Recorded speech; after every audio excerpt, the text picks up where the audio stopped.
There are two kinds of women in every man's story. The first is the one he has an amazing time with. She's funny, magnetic, intelligent. The chemistry is undeniable. The date flows effortlessly, filled with laughter and connection. She's everything he thought he wanted. Beautiful, engaging, the perfect companion. But then there's the second woman, the one he can't stop thinking about when she's gone. When she leaves, she doesn't just disappear. She becomes a presence in his absence. An echo, a question, a haunting melody that lingers in his mind. She's not just remembered, she's felt. The first woman gets a polite text the next day. "Hey, I had a great time." The second woman makes him stare at his phone every few minutes, rereading their messages, wondering what she's doing, trying to understand her. She lives in his thoughts rent-free, not because she's distant, but because she's unforgettable. Today, I'm not going to show you how to become the perfect date. I'm going to show you how to become the second woman. Because the idea that giving everything, being endlessly available, and wearing your heart on your sleeve guarantees love is a lie. It's a script that worked decades ago but fails in today's emotional economy. Being too nice, too open, too predictable doesn't spark desire, it softens it. Think about it. We're captivated by mystery, by stories that don't reveal everything at once.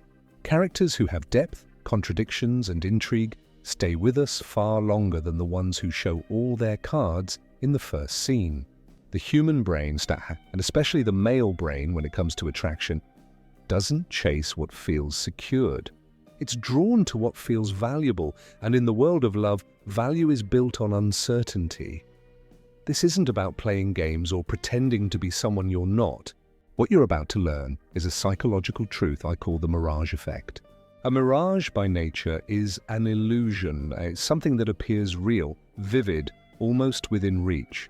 When you're with him, you're fully present, warm, alive, grounded. But when you're gone, you become the mirage. An image he can't quite grasp, a question that keeps his mind restless. He doesn't chase you because you're unavailable. He chases you because he's drawn to the mystery of your depth. The feeling that there's more to uncover, more to earn, more to understand. The first rule of the mirage effect is simple. For someone to miss you, they must first feel your absence. You may have experienced this in love, an amazing date, endless conversation, shared laughter. The spark was real. But afterward, his energy fades. Texts slow down, interest wanes, and you start overanalyzing every moment, wondering what you did wrong. The truth? You didn't do anything wrong. You just did everything too right. You followed the old script, i.e. being open, consistent, available, and in doing so, you accidentally removed the very element that fuels attraction, mystery. Imagine you're a film. If you reveal the entire plot in the first 10 minutes, why would anyone stay until the end? The trailer might have been amazing, but if the story unfolds too easily, it loses its magic. Attraction works the same way. When you give everything up front, your thoughts, your time, your emotions, you rob the connection of anticipation, curiosity, and tension. You become a story already told instead of one worth rereading. In a world where everyone is always available, online, texting, updating, the rarest form of power is selective presence. It's not about silence or ghosting, it's about space. The kind that lets his mind wander toward you. That space creates emotional oxygen. It invites him to step into the pursuit again, to earn your attention rather than expect it. The mirage effect isn't manipulation. It's understanding psychology. The male brain is wired through evolution for pursuit. For thousands of years, men have been driven by the chase, solving problems, overcoming obstacles, hunting for reward. When a man is drawn to a woman, his brain activates that same mechanism. She becomes his goal, her attention the prize. Each moment of progress, a smile, a conversation, a kiss, triggers dopamine, the chemical of desire and motivation. But if everything is handed to him without effort, the reward loses its thrill. The mountain he wanted to climb becomes a hill with an elevator. The journey, the challenge, the earning, disappears. As women, we often seek connection and reassurance, wanting to know the relationship is real, grounded, safe. But for him, desire is ignited by challenge, by the sense that he's discovering something meaningful, not being given it all at once. This doesn't mean pretending or withholding affection. It means embodying a quiet confidence, knowing that your worth doesn't depend on his validation. You are the reward, not the seeker. When you master the Mirage effect, you stop trying to prove your value and start living it. You learn to balance warmth with mystery, connection with independence, presence with absence. You give just enough for him to feel you, Eddie, but not enough to fully figure you out. And that's where true desire lives. Because the woman he remembers isn't the one who gave him everything. It's the one who made him wonder. The one who left space for his imagination, his curiosity, his longing. The one who was both real and unreachable. The mirage that made him chase, not out of need, but fascination. So, are you ready to stop being the woman he forgets and start becoming the one he can't stop thinking about? Because once you understand this, once you master the art of the mirage, you'll never chase again. He will. The sense of achievement, that sweet, ancient spark of reward, is what fuels attraction. Without it, the dopamine cycle in his brain breaks. The thrill fades, motivation disappears. It's not that he doesn't like you. He probably does. He might even think you're wonderful. But deep down, his oldest instinct sends a quiet message. Mission accomplished. Target achieved. Nothing more to unlock. And in that instant, his focus shifts to the next challenge. That's when you feel him pulling away. Not because of something you said or did, but because his curiosity was satisfied before emotional depth had the chance to take root. The worst thing you can do in that moment is give him more. More messages, more reassurance, more effort. The truth is, you must give less. Just enough to keep the spark alive. Just enough for his mind to chase what it hasn't yet conquered. You have to pause the game right when it's getting exciting, so he's eager to play again tomorrow. Because if he wins the whole game on the first night, there's no reason for a rematch. The male mind is wired for challenge, yes, but the story runs deeper. The driving force behind this instinct is the principle of scarcity. It shapes everything, from economics to attraction. Think about it. Why is a diamond, which is essentially carbon under pressure, worth thousands? Why do people line up for limited edition sneakers or pay fortunes for rare art? It's not about the material itself, and it's about rarity. Value isn't created by what something is. It's created by how difficult it is to obtain. And that same principle applies to the most valuable resource you have. Not your beauty, not your wardrobe, but your time, your energy, your emotional attention. These are your diamonds, your limited editions. And like anything rare, when they're too easy to access, they lose their value. Picture this story. Laura and Mark meet on a date.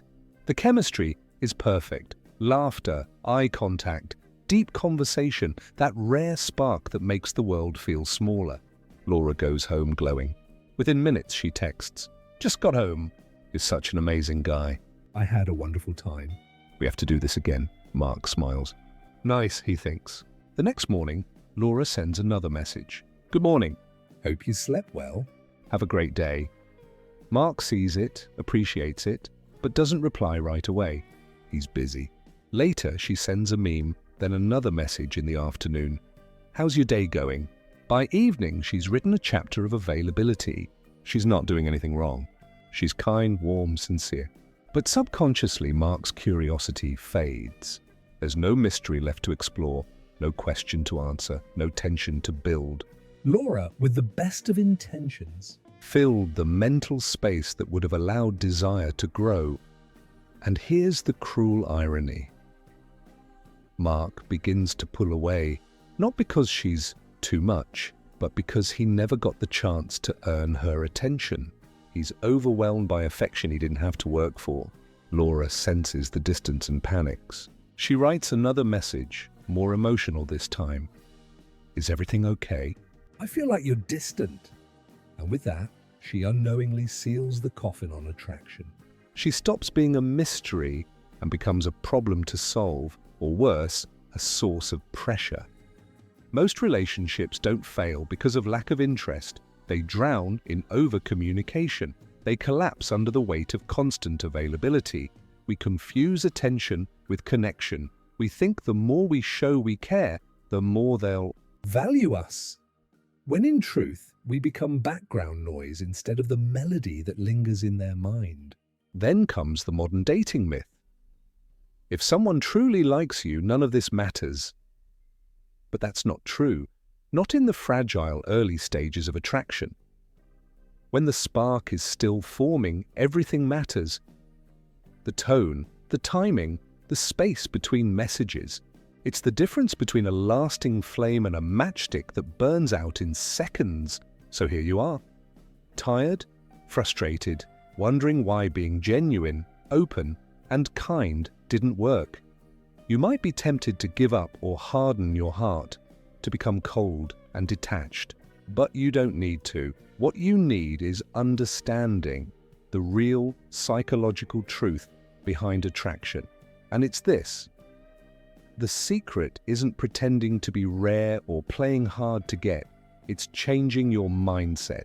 The transformation begins the moment you stop asking, "Am I good enough for him?" and start asking, "Is he good enough for my time?" Read that again. Feel how the energy shifts. The moment you live by that question, everything changes. You stop chasing validation and start embodying value. You stop overgiving and start receiving. You no longer need to prove your worth. It radiates naturally. Suddenly, he's the one who has to earn your presence. Because here's the truth: a man doesn't fall for a woman who's always available. He falls for the one whose presence feels like a privilege. He's not drawn to someone who gives her time freely to anyone. He's drawn to the woman whose life is full, with passions, friends, purpose, peace, and who offers him a seat at her table, not her entire world. Your time is not a public service. It's a reward for effort, reliability, and genuine connection. When you live this way, you no longer fill every silence or rush to reply. You enjoy your own stillness. You don't overshare because you understand real intimacy is a slow dance, not a sprint. A man doesn't value your time. He values the privilege of earning it. When your presence feels like a gift, he will move mountains to receive it. And that's the essence of attraction, when you become the reward, not the seeker. Imagine your attention as a fine, rare perfume, the kind that comes in a small glass bottle. You don't pour it over yourself, you dab it lightly, just enough to linger, to invite curiosity, to make someone want more. That's how you should treat your early interactions. Subtle, alluring, mysterious. The first rule? Always be the one to end the conversation. Psychologists call this the Zeigarnik effect. People remember interrupted things more than completed ones. Apply that principle to dating. End your conversations when they're at their most engaging, when he's laughing, when his interest is at its peak. Smile and say, "I'd love to keep going, but I've got an early morning. Let's talk soon." It's not rejection, it's rhythm. It signals that your time is valuable, your life full, your energy precious. And most importantly, it leaves him wanting more. You've given his mind something to chase, an unfinished melody he can't stop humming. Then embrace the art of space. Don't rush to reply the second your phone lights up. This isn't about manipulation, it's about self-respect. You're not ignoring him. You're prioritizing your life. Finish what you're doing. Enjoy your moment. Reply when you're ready, not when anxiety tells you to. Sometimes it's 5 minutes, sometimes 2 hours. Let your rhythm be unpredictable because your life is unpredictable. That space you leave isn't emptiness. It's a canvas for his curiosity. It's where attraction grows. The second pillar of the Mirage Technique is building a fulfilled life, not pretending to have one, but truly living it. The magnetic energy of a woman who's in love with her own existence is irresistible. Men are drawn to women who radiate self-contentment, who don't need rescuing, who are already whole. So, start living for you. Make a list of things you've been postponing. That pottery class, that trip with your friends, that creative dream you shelved for someday. Schedule them. Reconnect with your passions, your friends, your body, your joy. Go to the gym not for the selfie or the approval, but for the strength you feel rising within you. Read, dance, cook, create. Become the main character in your own story. When your world is rich and vibrant, he doesn't complete it. He earns the privilege to be part of it. This is the quiet confidence that shifts everything. You stop waiting for his call because your day is already full. You stop checking your phone because your attention is busy elsewhere, in the life you've built, not the one you're waiting for. Paradoxically, that's when attraction peaks. He senses that your presence isn't guaranteed, and suddenly it becomes his mission to deserve it. The third pillar is the language of value. It's how you speak, how you share, how you carry your world. When you talk about your life, speak from passion, not from longing. Replace need with pride. Instead of asking, "When will I see you again?" say, "I really enjoyed our conversation. You gave me something to think about." One seeks reassurance, the other radiates confidence. You hand him the ball, but from a position of inner strength. You're not performing for approval, you're offering your light and walking away without fear. When you start living by these three pillars, space, fulfillment, and value, the mirage effect stops being a dating trick and becomes a natural reflection of your worth. You're no longer chasing, you're no longer waiting. You've become the woman he can't stop thinking about, not because you played a role, but because you stopped playing one. We began this journey trying to decode attraction, to understand why attention fades and desire cools. But what you've really discovered is the psychology of self-worth. The mirage isn't about pretending to be distant or busy. It's about remembering that your energy, your time, your emotional space are diamonds. Limited, priceless. Not everyone deserves access. The irony of attraction is that the harder you chase it, the further it runs. The moment you turn inward, nourish your own life, and release the outcome, that's when it finds you. Think back to times you were happiest, when you were immersed in a project, lost in laughter with friends, or simply at peace with yourself. You weren't performing, you weren't waiting, you were blooming. And that's when people noticed. That's the secret. The most magnetic women aren't chasing love. They're living it through the joy they create in their own world. Stop auditioning for someone else's movie. Write your own script. Cast yourself as the lead. And when someone enters your story, they must earn the right to stay. Not through their words, but through their effort, consistency, and respect for the beautiful world you've built. Don't give your energy freely. Share it with discernment. Your attention isn't a public service, it's a gift wrapped in time, care, and intention. So next time you feel that familiar pull to overgive, to text again, to fill the silence, pause, ask yourself, what would my future self do? The version of you who's already living her dreams, who sleeps peacefully at night, not because of his message, but because of her own achievements. Let that woman guide you. Let her remind you that silence can be powerful, that your peace is sacred, and that your worth doesn't need validation.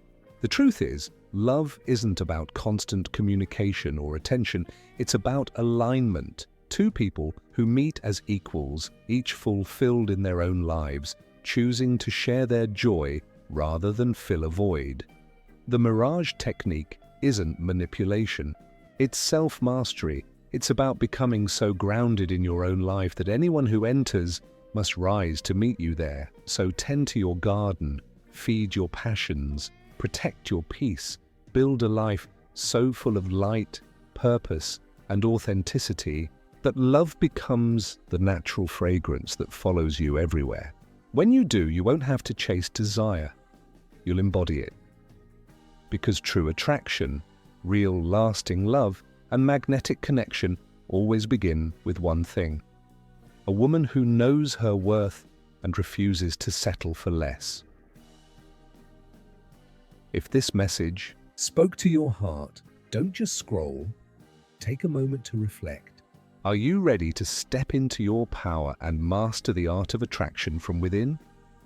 Like, share, and subscribe for more Jungian psychology insights, love lessons, and feminine energy secrets.